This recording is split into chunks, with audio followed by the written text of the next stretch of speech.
Xiaoqiang quickly switched into his brother's clothes, pulling a magic trick on the boss, who was now acting like a human alarm clock as it approached 2-0. But Xiaoqiang was still MIA. The little brother jittered, frantically calling. The big brother reassured him everything's under control. Xiaoqiang snuck in like a ninja to move boxes, leaving the boss utterly confused and furious. Playing house. I'll call the cops. Shayla Comedy Club. And not scared. The boss was scared and fled. Meanwhile, Xiaoqiang, furious, pondered how to roast the other kid's ancient cell phone. But out of nowhere, Xiaoqiang just popped his phone into sulfuric acid like it was another day at the office. After class, Xiaoqiang found him, smugly declaring he didn't care about anything. A new phone's just a few $100. Xiaoqiang laughed at his foolishness, successfully arousing the girl's curiosity. Who would dare talk to her like that? There's no way that phone dissolved in the acid. It's just a container. We may be broke, but we aren't shady. Xiaoqiang's dad, still furious, called the police for evidence, but was dumbstruck upon entering. Curtains magically returned. What a show! The boss snapped out. This has to be those brothers' scheme. Xiaoqiang took the chance to sneak into the boss' house like a movie villain. Using his prison taught lockpicking skills, he easily broke in. Meanwhile, the cop was floundering. Suddenly, the boss had a light bulb moment, concocting a clever plan to pull off the thief, calling the thief act again, marching right over with the cops. The police charged Xiaoqiang with arson, but surprisingly, his family remained unperturbed. They all seemed confident. The boss mocked them, saying like eggs hitting stones, but was stunned when Xiaoqiang pulled out his phone, leaving the cop panic. The boss criticized the little cop for being useless again, as Xiaoqiang threatened to upload the video online any second now. Plus, send it to the FBI unless you release my dad. Do that, and he'll delete the video.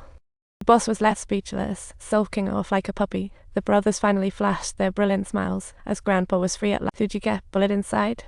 Grandpa smirked coldly. I reckon I was doing just fine not bullying others. The first thing Grandpa did after getting out was visit the boss, talk about loyalty. Life seemed to return to calm, and family time was the name of back when your mother was alive. She was the glue holding us together. I hope you boys always stick together. Just then, as everyone raised their glasses in celebration, the developer discreetly summoned the child welfare officer. The children's living space falls short, lacking a good learning environment. The officer spoke authoritatively. Rectify or orphanage. Grandpa suspected the boss, his mind alert. Next morning, it worked. Residents protested, demanding power restoration. The boss is looking for the cause of the power cut. The residents were in a tizzy over cooking, and Iron Man reminded the boss it was time to hustle. Better hurry to stop the residents from going full Hulk. Just then, Grandpa chimed in, warning the boss that everyday folks didn't care much for covert battles. But the boss dismissed the officer's concerns, prompting Iron Man to suggest that they scout out the fault. After 2 days, they still hadn't found the blackout cause. The boss, desperate, resorted to underhanded tactics. Bold as brass, the boss called Grandpa in public, while the naive old man got trapped in the scheme again. Instantly, everyone turned their sights on Grandpa, igniting a clash that nearly set both people and places on fire. Luckily, it was a close call, but the boss was still after some damn right ridiculous crisis management idea. Iron Man had the brainwave, setting a little trap for the only working gal, Xiaoqiang. Hello, I'm Gina, the shop owner, and I want to offer you a job. I'll give you $1 million for booming business. Iron Man promised and sent Xiaoqiang a $20,000 deposit. Xiaoqiang was worried about being cheated, but felt relieved and buoyed after receiving the deposit. Xiaoqiang felt a pang for the rich man's clueless daughter and quickly made his exit. He live-streamed around Grandpa's house to become famous, using the residents' notoriety, and unexpectedly saw an old classmate. Xiaoqiang was delighted. Come, let's see what this little chick does next, and he wanted a close-up shot. Little did he know, his phone slipped into the yard. Frustrated, he climbed over.